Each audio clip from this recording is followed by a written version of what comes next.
these fine two panelists have a shared connection in the awesome legacy of Star Trek. They don't need a moderator, they're amazing themselves, so I'm actually going to leave the stage to them, but let's get them up here.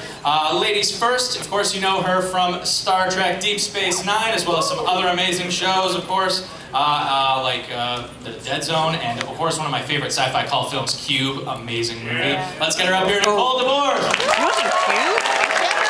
That was also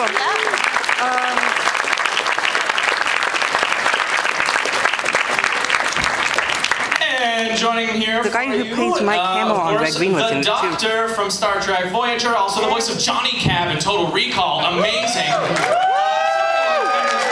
Atlantis, the whole Stargate franchise. It's Robert Picardo.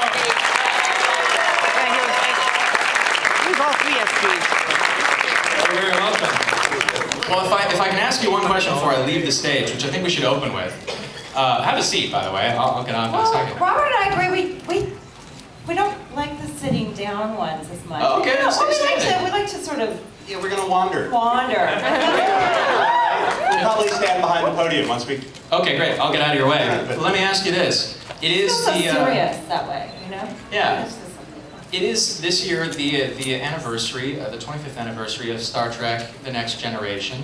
There's going to be a big celebration out in Calgary. The whole cast, the original cast from that show, are coming together. Do you have a message or thoughts on the importance of Star Trek TNG? What are your thoughts on the franchise, what they did, how they recreated it? Let's begin with that. Well, let's put it this way. We certainly wouldn't be here were it not for them. I know that when they were putting that show together, there was a great feeling that Star Trek was the original cast. That's what everyone knew. And certainly that's how many of the original cast members felt. Wait a minute, you're Star Trek. And then it took, and I know the conventional wisdom, it took a year or two, or even maybe its third season for the show to really hit its stride. But that, that I think established the idea that Star Trek was more than just a single cast. It was a great. It was a whole idea and a saga that there obviously have now been 5 iterations of. So we certainly owe them a debt. And frankly, I mean, don't quote me on this, but they're my favorite. That's my favorite too. It's Cool. Picard. I love Picard. I love Picard.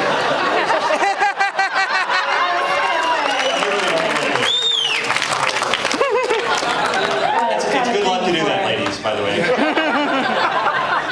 It's good luck for me. Well, you guys go right ahead. Thanks, Enjoy, AJ. everyone. So where should we stand? Well, I think we can pull these out a little bit, or you can go there. Yeah, we can use this, and you can stand right next to me. Oh. Is this okay? It looks like we're giving a lecture. Really, on the human reproductive cycle. Oh God, not again. See, I told you, it's all good luck for me. If you have, you can obviously feel free to ask either of us a question about our particular show, or if you don't, then I'll ask Nicole some questions that are sure to embarrass her. Not too late. Right there. I actually have a question for you, Robert.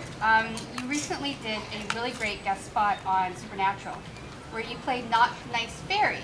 And I was wondering if you can tell me what your experience was like on Not that. Nice Fairy? I played a Not Nice Fairy. Yes, I played a guy who you think is an expert on close encounters, alien encounters. You know, that's what he does. He chases all over the country looking for people who've had first encounters with aliens, and then he turns out to be a leprechaun.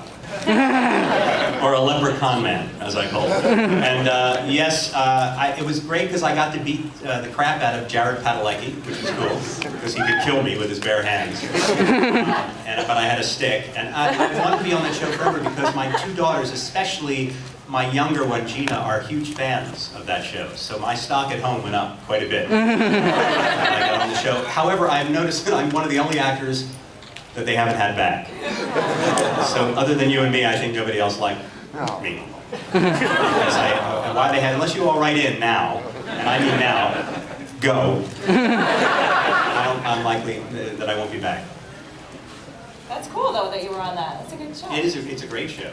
It's a really, and I come very close to getting a character that ended up doing 40 episodes.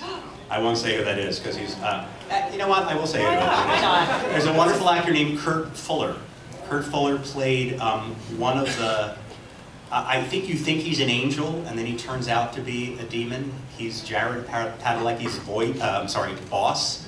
When he in like 2 or 3 seasons ago he started. Anyway, the only interesting thing about the story, and it may not be that interesting, is Kurt Fuller was my runner-up to play the Doctor. He was the number 2. So when he got Supernatural instead of me, I couldn't actually complain.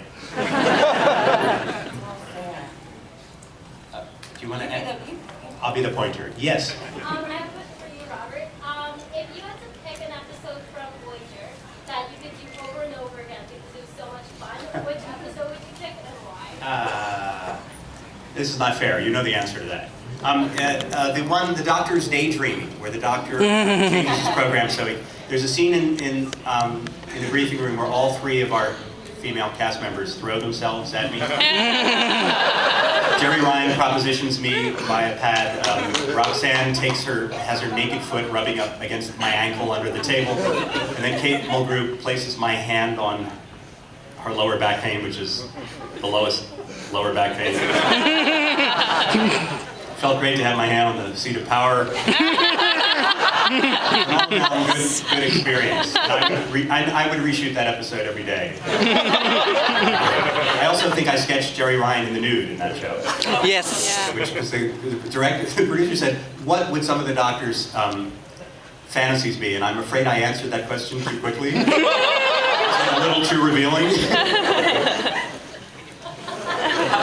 A question for Nicole.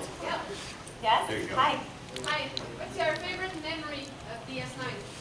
Oh my gosh, I don't know if I have one favorite memory. I mean, well, I have to say because I was a big fan of The Next Generation, like just huge for me, and I watched it with my stepdad religiously every week, and when I ended up being on a Star Trek show, it was incredible for me.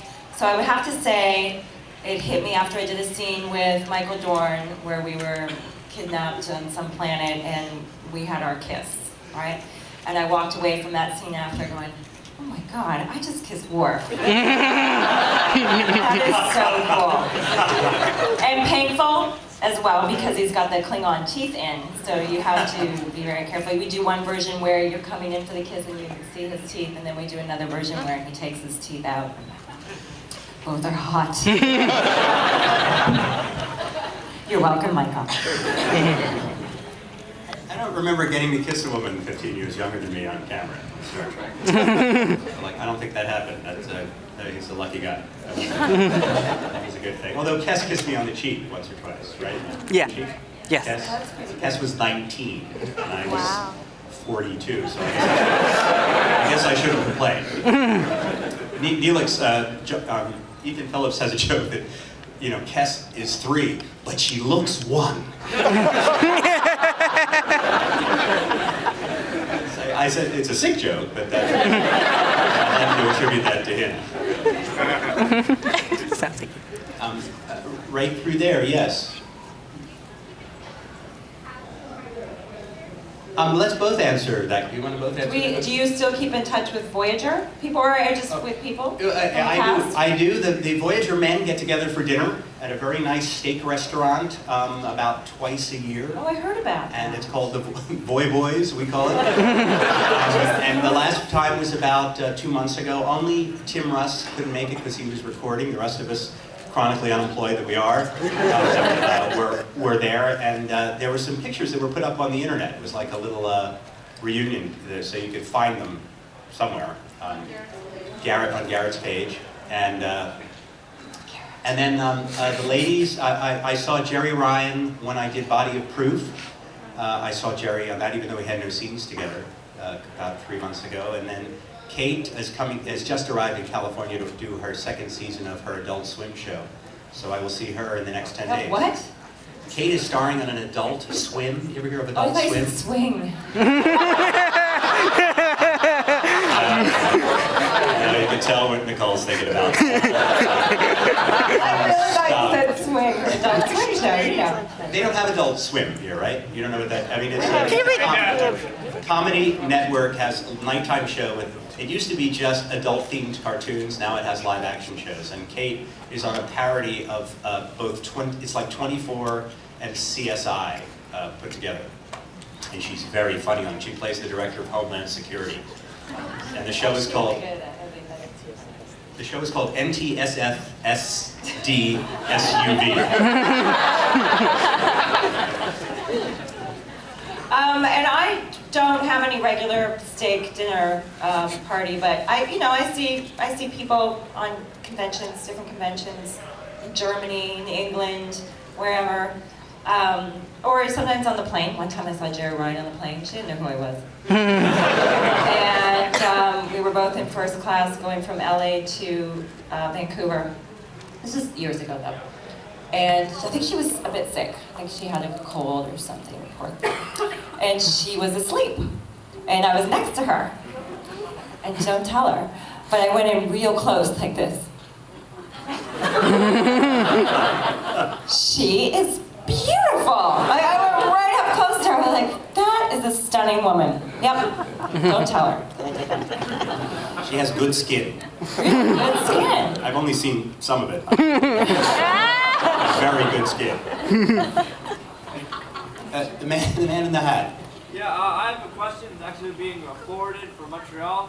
My friend would like to know whether or not, Robert, you drew inspiration from the data in I guess, the EMH's quest for humanity. Well, obviously, a lot of the story. My biggest fear getting the part of the Doctor was that I would be compared unfavorably to Data because everybody loved him, and I thought, oh great, now I have to do all of those storylines, the artificial intelligence, and everyone, and competing with this lovable Pinocchio-like character. But fortunately, they conceived me as such a douchebag, such a cranky, curmudgeonly, that there was no way I was going to get confused with him. I think that I borrowed, but more than borrowing from Data, because I may have borrowed a little bit, I borrowed from DeForest Kelley. Mm-hmm. And when I told him that, he said, you mean to steal from me? And I went, pretty much. And I borrowed from Dr. Smith on Lost in Space. Lost in Space. Lost in Space. Remember Dr. Smith? Yes. The sort of cranky, slightly gay side of the Doctor came from him. The wild-eyed side. So that's my question. A question for Nicole. Okay.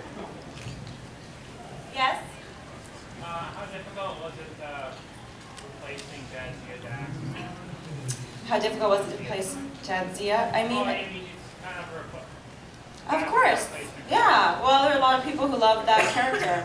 It wasn't. I think it was just ignorance. I didn't know really the size of it all and what was going on. I got the part really quickly, flown in there, started work within a few days, and that was it. And so I didn't have time to worry about it, thank God, or I think I would have gotten myself into a state of panic if I really realized what was happening, And everybody was so great and welcoming, and it helped for my character too, because I had a scene with this character introducing myself as Esri, and then I'd go to Quark, and then I'd go to, so it worked. It really helped me in the process.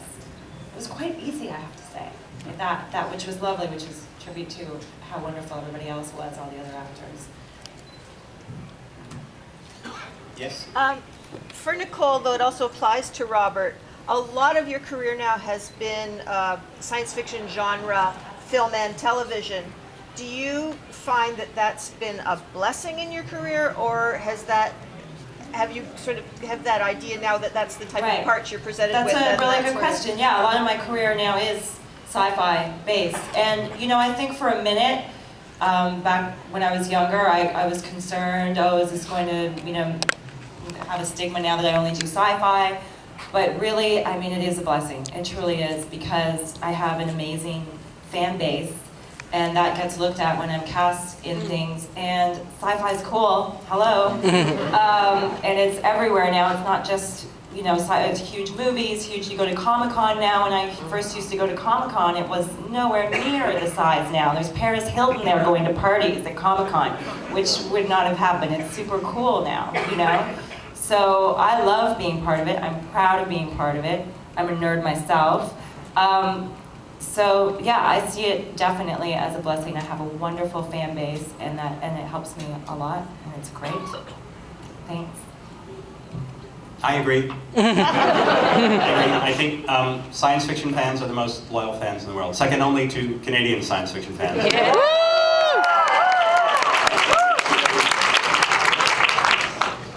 Okay, I'm through kissing your ass. I see a Starfleet, I think, cuff back there. That's it. It was attached to your arms. Actually, this is a question for both of you. What do you think about the working in the other Stargate realm as opposed to Star Trek? Because both of you got. Oh, because we both did? Didn't you? Yes, right. How embarrassing for her. No, I didn't know that you did. No, I'm just kidding. I was actually a regular. No. You're all over the place. I am. I'm like You roaches. are all over the place. And you were even on the Dead Zone with us. I was on the Dead Zone, which where I was Zone. married to Jane Lynch. Yes. How's that? Oh. The star of Glee. On your show. In She the was on the show? Yes, she had the much See, I better. wasn't in that episode. She had the so- much better part than I did. But she's hilarious and was in that too. I can't believe Jane Lynch was in it. Okay. Anyway. Yes, Stargate. Well, I'm a bit disappointed because I went into that show, you know, sort of being told that I might be a continuing character in the next season.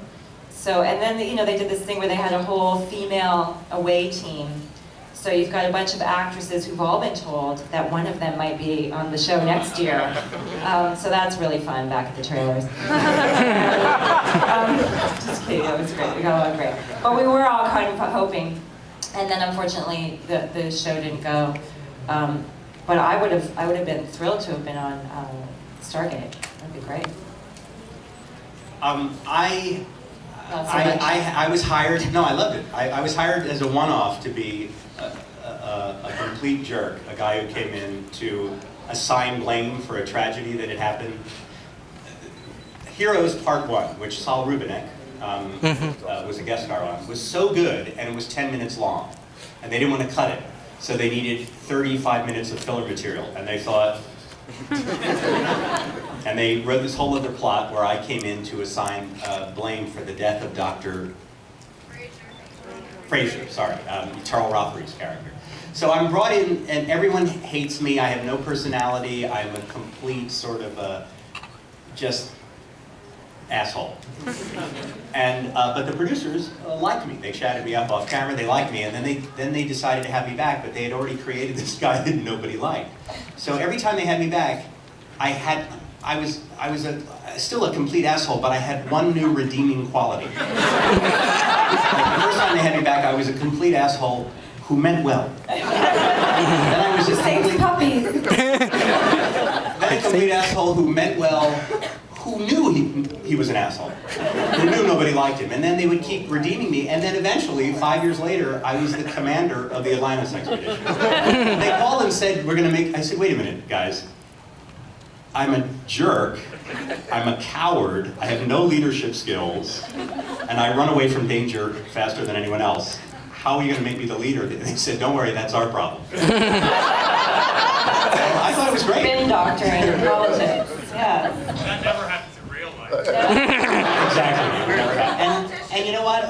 Outside of that, the challenge of playing somebody, a character in later life, trying to redefine himself like that, right? If he'd spent his life as a think tank guy, the guy who second-guessed other people's decisions, you know, the Monday morning quarterback, conference room guy, and then suddenly he was going to be one of the realies who was going to try to lead himself. And that, it ended up being a fun and interesting challenge to try to pull off that transition. But I don't think my jaw ever dropped lower than when I got that call saying, how would you feel about taking over? Because I thought they were playing a joke on me. I really thought they were kidding.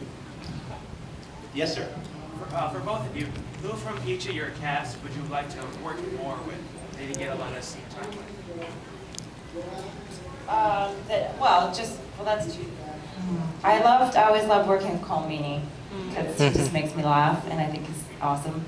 But that I didn't get enough scene time with, I can't think of anyone. There's so many of us. There's so many people. How about you? I got lots of scenes with Jerry and lots of scenes with Kate, which were always great fun. I guess I wish I had more with Ethan Phillips, because they paired us quite a bit early on, and then not so much then, because he and I are very good friends. And I also loved scenes with Robbie, because I think Robbie has a very dry and wry wit about him, so I could have done with a few more of those. And Tim Russ, when he hadn't had, chili, was wonderful. Oh, come on. The work? I had enough scenes with Michael. I helped him work out. Near the end of the series, he realized, whoa, I've been playing this part for 10 years now. I'm going to be back out there. I'm going to get myself in shape. So he started curling me and stuff. I would just get all tense like this. He would curl me and lift me up, and we would do a whole workout routine every day. I'm not going to touch that. See,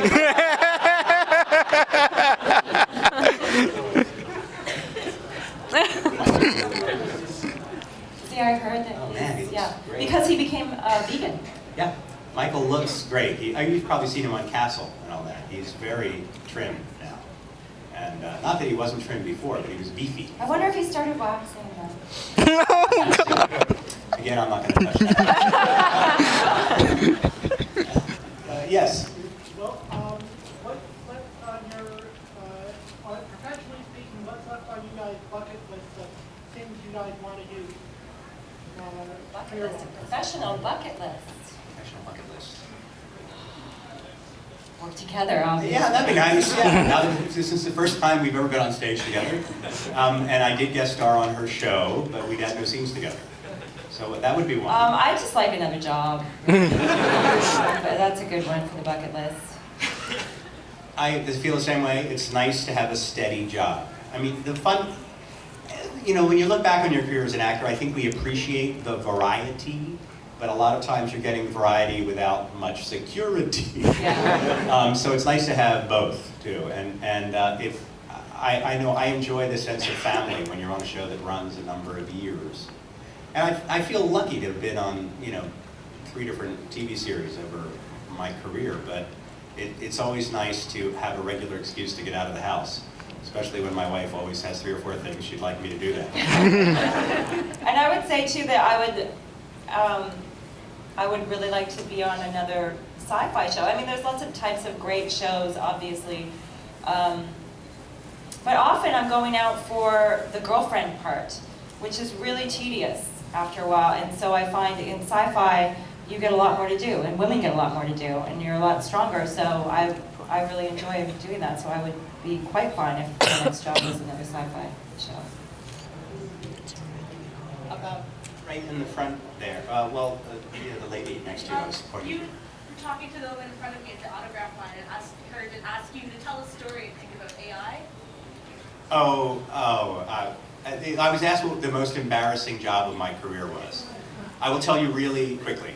I've done several sci-fi channel movies. One of them was called AI Assault. And basically, my agent sent it to me. He said, you have to answer right away. They said, Michael Dorn is in it, George Takei. And I read it, the first 15 pages, and my character died on page 15. And before, I'm some scientist who's developing an artificial intelligence kind of robot attack system, right? This giant thing. It was basically looked like Dr. Octopus, but like the cheap version of that. But anyway, so in the first scene, I'm flying back on a jumbo jet with these things in the hull of the ship. I'm talking to a wonderful actress who used to be on Baywatch. Really pretty, I have no idea what her name was. So we're talking, I do all the exposition for the whole movie. And I figured that's it, I die. So right before I shoot that, scene, the day before, I got a call from the costume department saying, we need to know your hat size. And I said, well, I'm on an airplane, my 15 pages, and then and then the plane goes down and I die. I said, why would I wear a hat on the airplane? And they said, no, this is at the end of the movie when you come back as the zombie robot. Moral of the story is read the whole script. No one told me I came back as a zombie. Now the thing is, do you want to admit to anybody on the production you haven't read the whole script? No, you don't. So here was my response. When they said, when you come back as a zombie, I went, oh, right, when I come back at the end of the movie as the zombie robot. But what I wanted to ask was, here's the stupidest part of the story. If the special effects department was going to make this headpiece for me, they were going to make it from my hat size? I mean, usually you have your head molded and it takes 2 or 3 days of design. Not this production. They went to Walmart, a lady's swim cap, glued some blinkies on it, and stuck it on my head. And that scene in the movie, when I die again, when the zombie comes back to life, is the most embarrassing piece of film I've ever done. My children watch it over and over.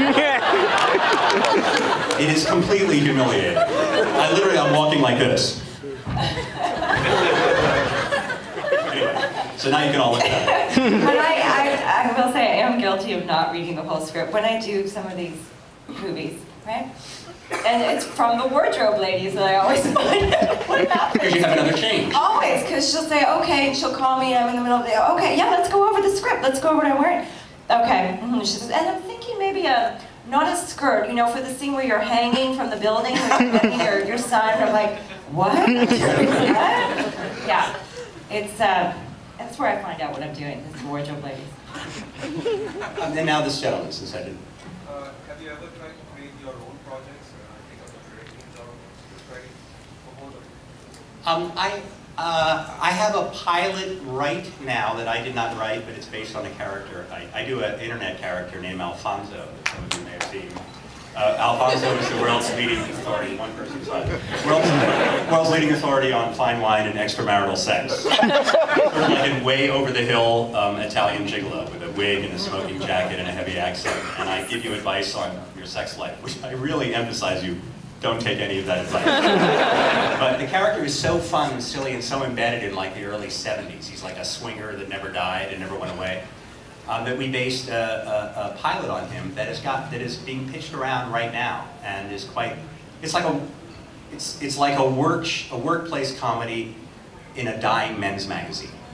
A men's magazine that hasn't been profitable for 30 years, and this guy still runs it. So it's about young people being brought in, and they have to manage the 800-pound gorilla who happens to be the owner of the magazine. It's kind of silly, but it's a fun character. So if you have never seen me play Alfonso, go to YouTube and write Robert Picardo as Alfonso.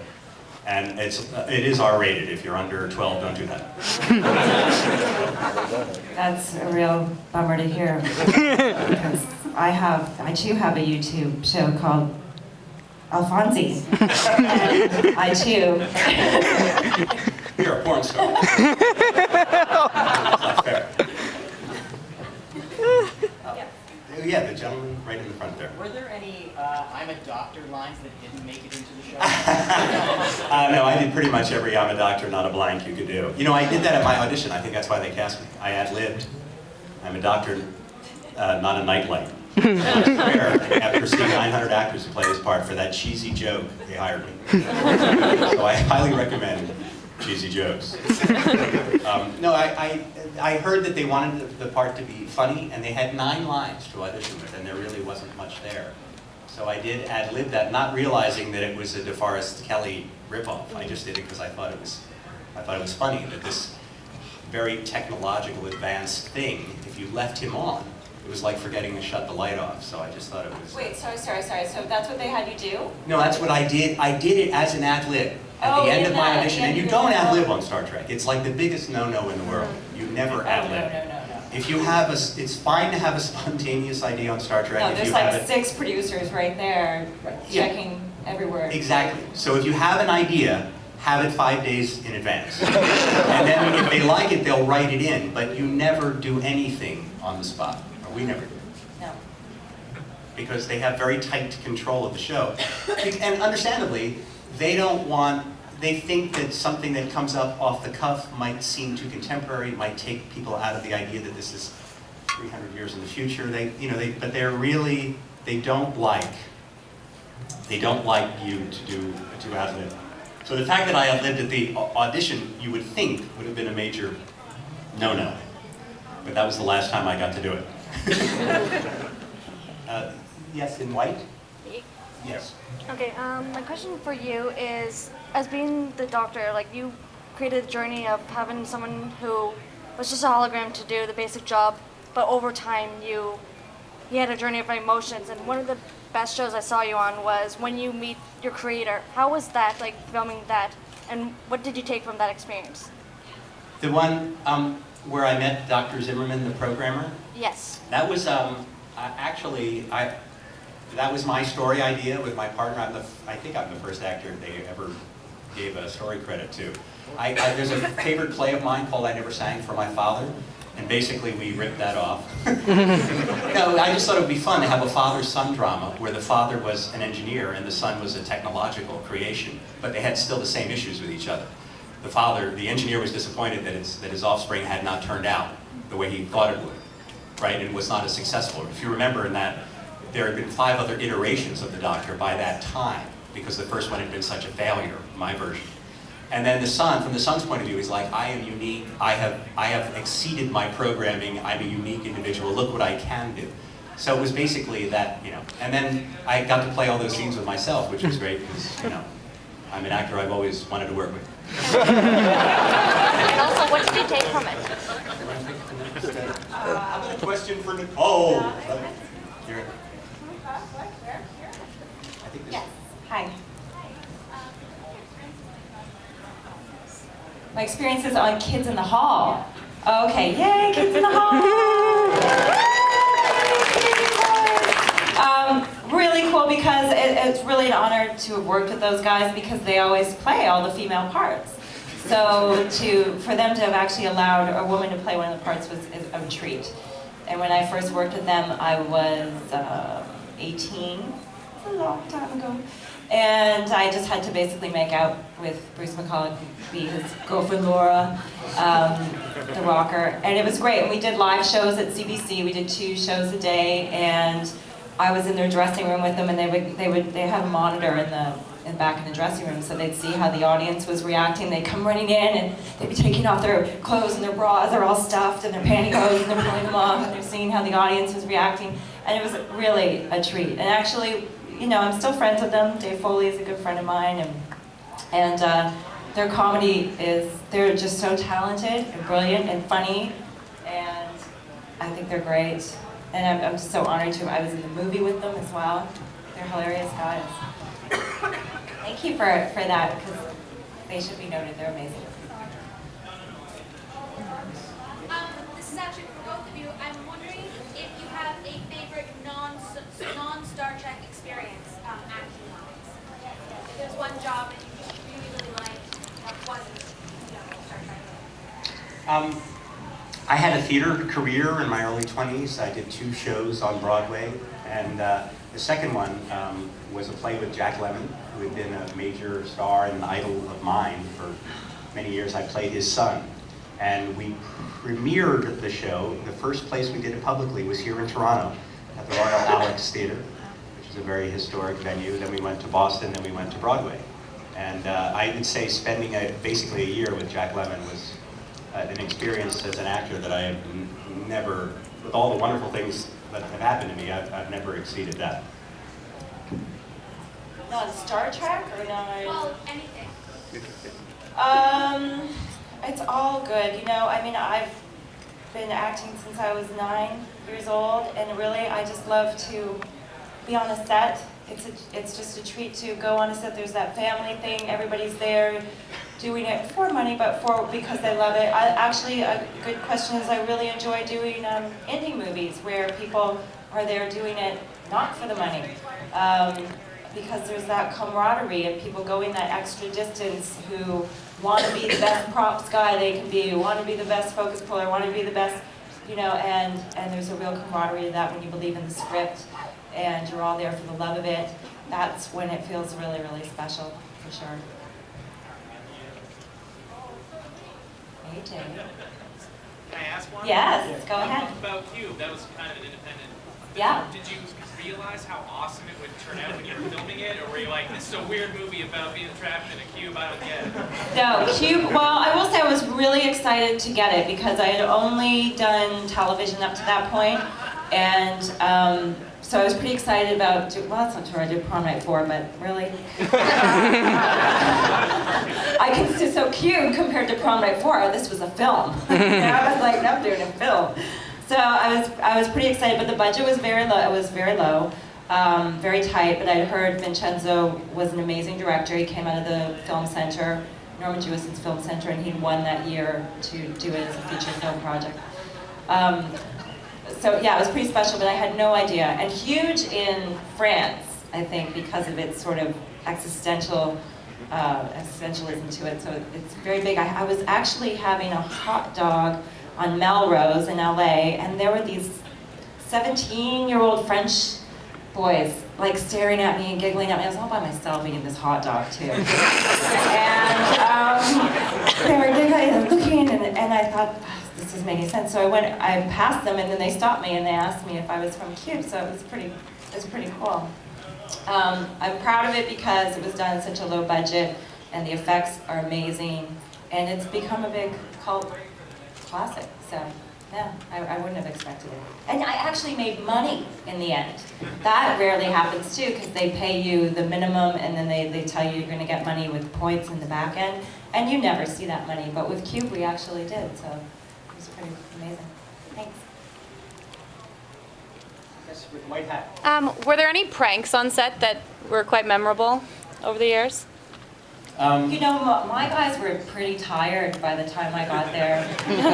You know, wearing those heads for like 7 years, so they were pretty grumpy. No, they were great, but we weren't really a prankster. Your gang was. We were more, but I don't think either show is as much as Next Gen. Next Gen. Oh, yeah. My favorite is, and you may have heard the story, we had an episode where Tuvok dreams that he goes on the bridge nude. He's not aware of it. Oh, yeah. So when we shot his dream, we had the other 8 cast members standing there near the captain's chair, looking back at the transporter. The door opens, and Tuvok comes out. Now, in rehearsal, whenever an actor has a semi-clothed scene, you rehearse in a robe, right? And then you take the robe off right before you go to shoot. Well, Tim was off camera. We're all looking at him, and Tim had gone to the wardrobe department and gotten a long black knee sock and stuffed it. So that Mr. Tuvok had been enhanced. So when he took his robe off, of course, the other 7 cast members completely crack up. The shot was ruined. But I'm so method. Playing the doctor, I figured, you know what? I've already seen it. I'm the only one who didn't laugh when he did that, and I didn't know that. But that was a famous day. As far as that footage, if you could get a look at that, that was probably our best, what's the word, blooper. I think the only thing we had was, okay, so when Esri and Julian hook up near the end of the series and the scene starts and we're in bed together the next morning or whatever, so we're shooting that scene and the director said, and action, and right then Michael Dorn ran in. You know, hey, what are you doing in bed with her? So we all laughed. And so then we went to do it again, and the director said action, and Cole Meany ran in. Hey, what are you doing? Because, you know. Him and Sid. Someone who hasn't asked one yet? Yeah, you just waved your hand there, yes. Oh, the prom dress. Yes. It is actually for both of you. My husband and I are both actors, and I wanted to know if there was a moment on either of your shows where you corpsed so badly that you could not get yourselves back together again. That you couldn't, you know, you just couldn't stop laughing at whatever was happening. That it was really hard to collect yourselves to actually. I know it's happened. I don't think it happened on Star Trek, but I think on the Dead Zone it happened. The guy who played my husband on that was a big fan of farting. I thought that was hilarious all the time. What? This is something I did. I did a television movie once with Helena Bonham Carter, which I was really excited about. This is 20 years ago. She played the widow of Lee Harvey Oswald. It was sort of the ultimate woman in distress television movie. Help, my husband just shot the president, nobody likes me. And I played this conspiracy theorist based on a real guy and wearing a curly toupee, who works with her because years after the Warren report came out, they had the House, the Senate subcommittee hearing